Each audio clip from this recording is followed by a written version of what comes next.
Hey everyone, and warmly welcome to this explainer. Look, if you're watching this right now, I want to tell you right out of the gate, you found a safe space.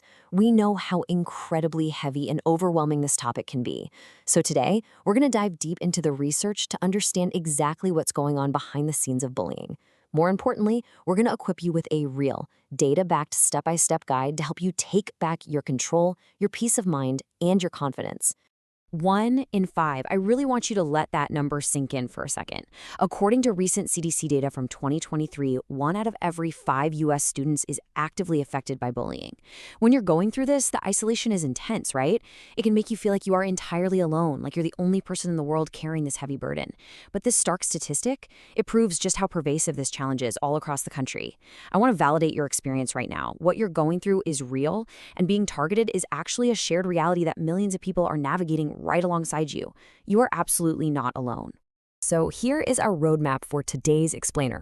We'll start by recognizing the bullying dynamic, then look at the devastating hidden toll. We'll discuss why it is not your fault, detail taking immediate action, move into building support and reporting, and finally wrap up with healing and moving forward. All right, section 1, recognizing the bullying dynamic. Now we need to clear something up right away. Bullying is not just a one-off argument or a simple disagreement between equals. It's a repeated pattern of intentional harm. And what truly defines it at its core is a power imbalance. Basically, the person doing the bullying holds some form of power, whether it's real or just perceived, over the target. Sure, that could be physical size, but honestly, it's frequently way more psychological. Think about it like this. Maybe it's a workplace manager holding your schedule hostage, or maybe it's a popular peer who's using a deeply personal secret as leverage against you. This imbalance of power is exactly what makes it feel so incredibly difficult to defend yourself. Recognizing this underlying dynamic is literally the very first step towards stopping it. And this behavior, it manifests in a few distinct ways. On one hand, we have the visible stuff, physical bullying like hitting or shoving, and verbal bullying like persistent name-calling, slurs, and threats. But on the other hand, we have psychological and cyberbullying. These are often way more subtle and honestly, a lot more insidious. We're talking about manipulation, intentional exclusion, spreading malicious rumors, or digital harassment. And because of smartphones, cyberbullying is a totally different beast. The harassment literally follows you home right in your pocket, completely destroying any traditional safe spaces you used to have. Also, quick reality check here, this is definitely not just a childhood issue. Adults experience these exact same toxic dynamics in workplaces, online communities, and social settings all the time. The venue changes, but that devastating intent, it remains exactly the same. Moving on to section 2, the devastating hidden toll. If you are enduring this right now, it is absolutely crucial to acknowledge the profound emotional and physical pain you might be carrying. The research maps out a devastating hidden toll across 4 major areas of a target's life. Mentally, it's a nightmare. Targets often experience a massive spike in anxiety, panic attacks, and clinical depression. In severe, prolonged cases, it can literally trigger PTSD or even suicidal ideation. Then you look at the academic or professional side. The constant fear makes it practically impossible to focus, right? This leads to a sudden drop in performance, plummeting grades, and a vicious cycle where you just start missing school or work because you're desperately trying to avoid that hostile environment. And physically, this emotional distress isn't just in your head, it physically manifests. We're talking disrupted sleep, persistent tension headaches, debilitating stomach issues, and a totally weakened immune system because of the chronic stress. Long-term, if left completely unaddressed, this systematic abuse shatters self-esteem and makes it incredibly difficult to form trusting, secure relationships later on. Everything you are feeling right now is a documented, deeply human response to an unnatural amount of stress. Sometimes, we try to normalize bad behavior. We brush it off, say it's no big deal, or think we're just overreacting. But it is so vital to pay attention to the subtle signs. Ask yourself, are you suddenly withdrawing from social situations you used to love? Has your performance at school or work unexpectedly tanked? Are you feeling a persistent, heavy dread or getting totally unexplained stomach aches right before you have to go to a certain place? It really helps to understand exactly why this happens biologically. When you're targeted by a bully, your brain's primal fight or flight response is chronically activated. Your body is just constantly flooded with stress hormones, waiting for the next attack. These physical manifestations are literally your body's alarm system screaming that something is deeply wrong. I urge you to trust your body's signals. These feelings are valid red flags, and recognizing them as a physiological response to abuse is exactly how we start to take our power back. Which brings us to Section 3. It is not your fault. There is an absolute, undeniable truth we need to establish right here, right now. The problem is never with the target. It is entirely about the bully's desperate need for control and power. It is time to let go of any self-blame you might be holding on to. Bullies target other people because of their own deep insecurities. Maybe they're mimicking toxic behaviors they're dealing with at home. Or maybe they just have this desperate, misplaced desire for social dominance. Whatever it is, they are simply displacing their own internal frustrations onto you. Their actions are a reflection of their own profound shortcomings. It is never a flaw in you. No matter what wild excuse a bully says to justify their actions, their behavior is never, ever a valid reason for mistreating you. And listen, if you are a target, you are in incredibly powerful company. Millions of people worldwide have faced this exact ordeal, and that includes some of the most highly accomplished individuals on the planet. People like Taylor Swift, Elon Musk, who was famously hospitalized after being thrown down a flight of stairs by bullies, Lady Gaga, who was literally thrown into a trash can by her classmates. They have all spoken so openly about surviving intense, horrible harassment. So what does this tell us? It tells us that being targeted has absolutely nothing to do with your ultimate worth, your talent, or your boundless potential in life. Section 4. Taking immediate action. Okay, let's get tactical. Here are your first 4 crucial steps when an incident actually occurs. Step 1. Prioritize your physical safety above absolutely everything else. Walk away, get to a public space, or find an authority figure immediately. Your physical safety is totally non-negotiable. Step 2. Control your reaction. Look, bullies are psychologically motivated by your emotional response. They want to see you get upset.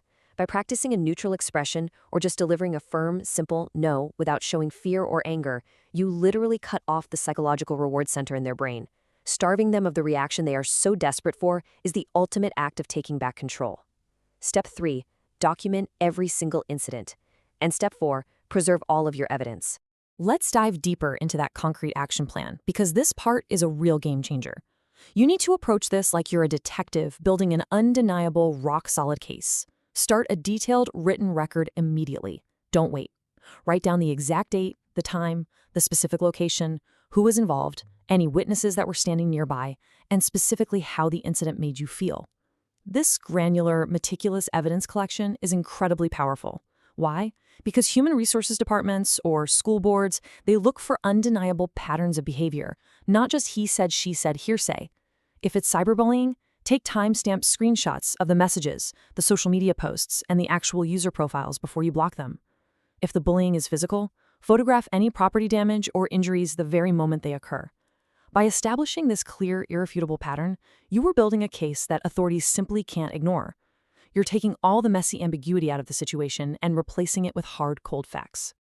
Section 5. Building support and reporting. I'm going to say this again because it's so important. You do not have to fight this battle alone. So who do you tell? Well, it depends entirely on your environment. For students, parents or guardians are often your fiercest advocates, while teachers and school counselors are literally trained to handle these interventions safely. If you're an adult navigating this in the workplace, your proper channels are your supervisors or the HR department. They have legal protocols in place to protect your career and your well-being. And of course, trusted friends provide that vital emotional grounding we all need. Your immediate goal right now is just to find that one safe person who will genuinely listen and help you escalate the issue. Now, when you do sit down in that office to report the behavior, communication is everything. You have to be as clear and specific as humanly possible. Try to avoid general statements like, "they're just being mean to me." Instead, use specific, factual examples. Say something like, "every single day this week during lunch, this person has been taking my food." Then, clearly articulate the emotional impact. Explain to them that you are now physically afraid to go to a certain class or to a specific department at work. Most importantly, state your needs directly. Look them in the eye and say, "I need an intervention plan to make this stop." Often, if you aren't direct, authorities might just default to some passive mediation unless you explicitly demand a real solution. And finally, lay out all that meticulous documentation and evidence you've been collecting. Show them the receipts.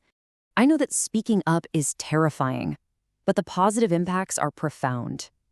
We need to completely kill this idea that reporting is tattling or a sign of weakness. It's not. It is a courageous act of self-advocacy. Bullying thrives in silence. It depends on you staying quiet. So the very moment a secret is shared with an ally, you strip the bully of their isolation tactics. You also immediately lift that massive physical burden of carrying the secret all by yourself. You gain allies, and you trigger the formal process for disciplinary action to ensure your long-term safety. But what if your first report doesn't actually stop the behavior? Well, then you have to escalate, period. All schools are legally required to have anti-bullying policies. So if a teacher doesn't help, you escalate directly to the principal or even the district superintendent. And always, always request written documentation of those meetings. In the workplace, if your boss is the one bullying you, or if they just refuse to act, bypass them entirely. Go straight to HR or to their direct manager. And critically, we need to draw a hard line between bullying and actual criminal behavior. You can, and absolutely should, contact law enforcement for physical assault, serious threats of violence, stalking, or hate crimes. That crosses the line into illegal territory and requires police intervention. For cyberbullying, don't just block the person. Report the abusive content directly to the online platforms using their official mechanisms to get those accounts suspended. Formal policies and laws exist specifically to protect you. Don't be afraid to use every single one of them. And finally, Section 6, healing and moving forward. Once the immediate threat is handled and you're safe, the real, beautiful work of recovery finally begins. Healing is a deeply personal journey, right? And reclaiming your self-worth takes intentional effort. A critical first step that all the research points to is seeking professional guidance. Counselors and therapists can give you specialized, evidence-based tools to process that trauma. And hey, if cost is an issue, many community centers offer sliding scale fees to make therapy totally accessible. Alongside professional help, you've got to build fierce daily self-care routines. Get some physical activity in. And listen, this isn't just about fitness. Physical exercise actually helps your body process and flush out the excess cortisol and stress hormones that have literally been building up in your system during the abuse. Practice mindfulness like deep breathing to reset your fried nervous system and fiercely protect your sleep schedule. You also have to actively rebuild your self-esteem. Focus on your unique talents, set small, achievable daily goals, and practice radical self-compassion. Recovery isn't an overnight switch. It's a daily, rewarding commitment to your own well-being. As you heal, you might actually find that you want to transform your painful ordeal into a powerful force for good. You can choose to become an advocate. And here's a truly surprising fact from the research that I just love. Bystander intervention decreases bullying by 50%. Half of all bullying incidents stop simply when a witness decides to speak up. Think about the power in that. By sharing your story when you're ready, actively supporting your peers, or proposing clear, actionable anti-bullying policies at your school or your job, you physically alter the dynamic of your entire community. Transitioning from a victim to an advocate totally empowers you, and it strips the toxic culture of its power. You cultivate empathy, you champion inclusivity, and you become the safe harbor for someone else who might be currently suffering in silence. I want to leave you with this thought. True strength isn't found in enduring suffering silently, but in seeking help, supporting others, and choosing kindness even after experiencing cruelty. It takes an unbelievable amount of inner strength just to survive a bully, but it takes true, profound courage to take that painful experience and actively choose compassion over bitterness. So, as we wrap up this explainer, I want to pass the baton to you. How will you use your experience to champion a bully-free environment in your own life? Thank you so much for joining me today. Stay strong, take care of yourselves, and remember, you've got this.